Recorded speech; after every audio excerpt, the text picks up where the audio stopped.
Take a look at that domed building over there, just across the water. That is St. Paul's Cathedral. And that body of water, that's the River Thames. We're in London. And we're going to go over there and take a closer look at it in a moment. But this is what it looks like from across the river.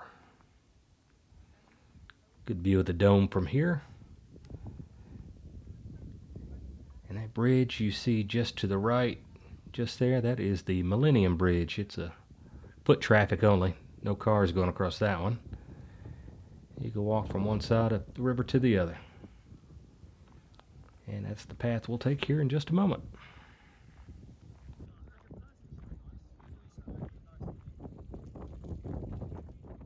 And a closer look at the side view of the Millennium Bridge.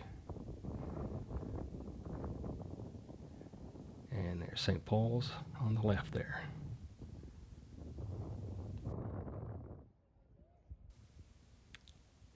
Good view of the London skyline from here, and then as you're walking across the bridge, it is a straight shot with the dome right in the center of the bridge. Now it should be noted this dome on St. Paul's Cathedral made it the tallest building in London till the 1960s, and this building's been here about 300 years. There were several other iterations of St. Paul's that were burnt or destroyed in some fashion. So I believe this is the 5th version of St. Paul's Cathedral. The one that was here previously was here in 1025 up until the Great Fire of London, which happened in 1666. And then Christopher Wren, the great architect who rebuilt much of London after the Great Fire, was charged with getting St. Paul's Cathedral going again. And his son, Christopher Jr., laid the last stone on the top in 1711.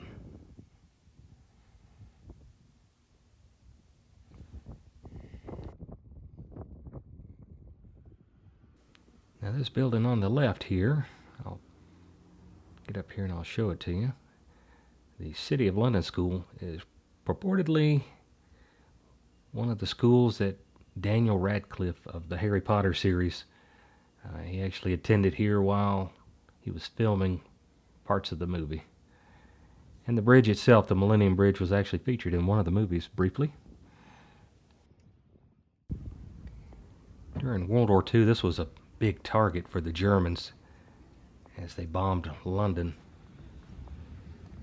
In fact, they almost took it out with incendiary bombs that they were dropping. They was trying to burn the city down. They did a good job on portions of it, and one almost burnt this one down. It actually burned through the lead-lined roof up there, and one of the bombs was sitting there on fire in the rafters. Had it sit there too long, it would have actually caught the structure on fire. It's actually a wooden structure underneath this cladding that you see here. But a brave soul actually climbed up there and knocked the bomb out so it couldn't catch the building on fire. And he single-handedly saved the building, or we wouldn't be looking at this original structure that we're looking at right now. So hats off to him. There's an iconic photo that's out there. I'll try to find it and then edit it into the video here. It shows smoke around St. Paul's Cathedral after one of the bombings, and you can see that the church remains. All right, getting up a little closer here. We'll just take a look at the outside. Can't film on the inside, but we can film the architecture on the outside. We'll get a good look at it here as we get a little closer.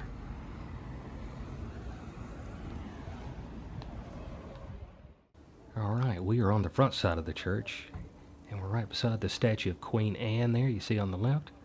That is a replacement from the one made in the 1700s. This one was made in the 1880s. Alright, we can see it a little bit better from this angle.